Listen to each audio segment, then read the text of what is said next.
yo reconozco la expertise, digamos, la experticia, como traducen nuestros amigos de las sociales, del especialista.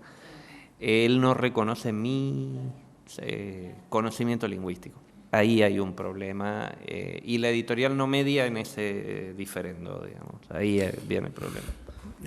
Yo propongo terminar con una historia que seguramente va a divertir a todo el mundo y que involucra a traductores, involucra a editores y demás. Y la historia la tiene Alejandro. ¿Podés contar qué descubriste con Literatura y Revolución de Trotsky? ¿Vos te referís bueno, pero ahí ya hay algo específico que es yo también hago traducción científica, ciencias sociales, pero lo que pasa es que hay algo muy específico que es cómo circularon en Occidente los textos rusos. Entonces eso es todo Vos te referís a eso, ¿no? Sí. Sí, claro, y pasó con Vygotsky, con Pensamiento y Habla, que directamente desde el Vamos, cuando la editorial fue con Coligüe, que me propuso publicar Vygotsky, que el libro se conoce como Pensamiento y Lenguaje, es el texto canónico, desde un principio, fue mi primera traducción. Y me acuerdo que hablé con el director de la editorial y le dije, hay un problema con la palabra rusa de lenguaje. Le digo, no es lenguaje, es habla. Y yo tenía 20 y pico de años y 28, y era muy verdecito como para ir a plantear algo así. Le digo, ¿te animás a salir con un título que cambie? Este libro se conoce como Pensamiento y Lenguaje. Y bueno, ahí tuvo confianza en mí, me dijo, sí, demostralo, escribí una nota, fundamentalo, y salimos con Pensamiento y Habla. Bueno, además ahí hubo que hacer todo un trabajo de reposición. En mi caso, cuando trabajo con textos rusos, hay que hacer algo que a vos no te pasa y no le pasa al que traduce del inglés, francés, alemán, italiano, que es que los textos han circulado bastante cercenados en Rusia por la censura estalinista y en Occidente también por la censura burguesa. Eso es muy patente en el caso de Pensamiento y Habla. Y con Literatura y Revolución ahí pasó algo más extraño, que es que el libro del año 23 y una segunda edición del 24 tiene dos partes. Es un libro con dos partes. Y nunca circuló en Occidente la segunda parte.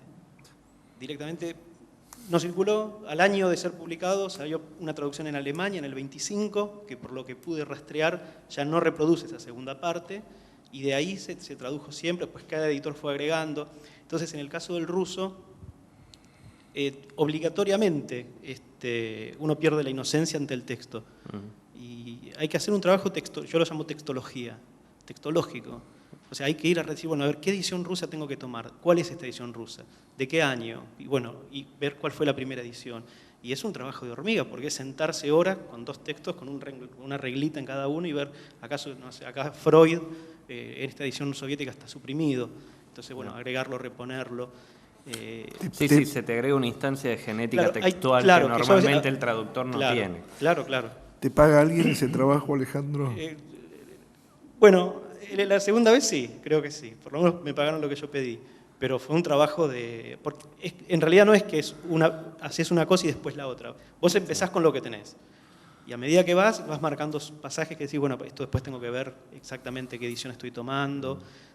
Con Vygotsky terminé en Rusia viendo la primera edición microfilmada y quemándome los ojos con la pantalla esa en la biblioteca y comparando con si fuera la primera edición del libro. Claro, el trabajo es hermoso porque vas encontrando y decís, mirá los rusos acá, Blondel, psicólogo francés, es así que mirá, lo suprimieron. Y después ver en Occidente cómo fueron, por ejemplo, en el caso de Pensamiento y Habla, la primera edición americana del 62, creo que es, cada vez que Vygotsky cita a Lenin o cita a Marx, sacando 2 o 3 veces, lo cercenaron. Y entonces ahí fue en plena Guerra Fría un texto en ruso. Se suprime todo lo que Vygotsky, todavía en los años 20, no se había consolidado el estalinismo, reconocía la deuda a la psicología, a la ciencia social occidental, eso ya se cortaba, y después en Occidente se cortaba todo lo que era su bagaje hegeliano, marxista.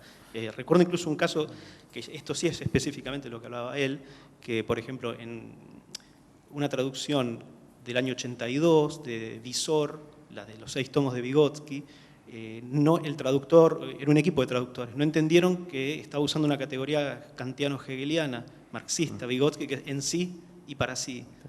y lo tradujeron el concepto en uno mismo, para uno mismo, o sea que hay un problema ya incluso conceptual. Yo cuando veía eso, repito, yo desde un lugar de cierta culpa, porque era mi primera traducción, no hacía mucho que me había recibido, yo decía, pues esto es un horror, digo, esto es un marxista que está diciendo en sí para sí.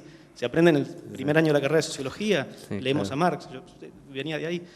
Y bueno, todo esto lo conversé con el editor y me dijo, hacé todo lo que vos quieras, fundamentalo. Y bueno, así salió. Pero bueno, esto quizás tiene algo que ver con lo específico del mundo ruso, ¿no? Que hay que desconfiar de un texto que tenés, incluso de los literarios. En ese sentido, el traductor de una lengua tan ajena corre con la ventaja de que nadie va a tener opiniones. Eso lo dijo él cuando vino. El desgraciado dijo eso, dice, nadie tiene opiniones. Los que traducimos del ruso nos miramos y nos reímos. Es una impunidad, y te da impunidad. Es decir, bueno, en última instancia, bueno. No, es que, por ejemplo, en el inglés y en el francés se da un caso contrario, que es que todo el mundo cree entenderlo, que es más desopilante, porque además realmente no, pero es muy desopilante, porque pareciera transparente. Así que bueno. Bueno, vamos a dejar acá, así Javier se vaya a cenar, porque se estuvo tocando la panza durante toda la... Bueno, muchas gracias Hugo, muchas gracias que vinieron y nos vemos el 7 entonces. ¿La pasaste bien? Sí.